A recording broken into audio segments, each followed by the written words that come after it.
തിരൂരിൽ നിന്നും നിലമ്പൂരിലേക്ക് പുതിയ മെട്രോ ലൈൻ നിർമ്മിക്കണമെന്ന് നിലമ്പൂർ MLA കുറുക്കോളി മൊയ്തീനെ ശ്രദ്ധ ക്ഷണിക്കലിന് മറുപടിയുമായി മുഖ്യമന്ത്രി എന്തും ചോദിക്കാനുള്ള അവകാശം ഒരംഗത്തിനുണ്ട് എന്ന് വെച്ച് എങ്ങനെയൊക്കെ ആവശ്യം ഉന്നയിക്കാമോ?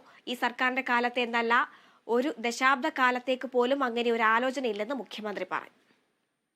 കേരളത്തിലെ ഏറ്റവും പഴക്കമുള്ള റെയിൽവേ സ്റ്റേഷനാണ് തിരൂരിലേത്. ബേപ്പൂരിൽ നിന്ന് തിരൂരിലേക്കും, തിരൂരിൽ നിന്ന് ഷൊർണൂരിലേക്കും, ഷൊർണൂരിൽ നിന്ന് നിലമ്പൂരിലേക്കുമാണ് ആദ്യത്തെ റെയിൽപാത കേരളത്തിൽ വന്നത്. ആ തിരൂരിനെയും ആ നിലമ്പൂരിനെയും ബന്ധിപ്പിച്ചുകൊണ്ട് ഏറ്റവും കൂടുതൽ ജനസാന്ദ്രതയുള്ള മലപ്പുറം ജില്ലയിൽ അതുവഴി മെട്രോ മാതൃകയിൽ ഒരു റെയിൽവേ ലൈൻ പണിയുകയാണ് എങ്കിൽ യാത്ര ദൂരം കുറയും, ചെലവ് കുറയും, സമയം ലാഭിക്കാൻ കഴിയും. ഇങ്ങനെ ഒരു റെയിൽവേ പാതയ്ക്ക് വേണ്ടിയുള്ള സർവേ നടത്താൻ കേന്ദ്രത്തിനോട് ആവശ്യപ്പെടുകയും അതിനുവേണ്ട എല്ലാ സഹകരണവും ചെയ്യാൻ തയ്യാറാകണം എന്നാവശ്യപ്പെട്ടുകൊണ്ടാണ് ഈ ശ്രദ്ധ ക്ഷണിക്കൽ.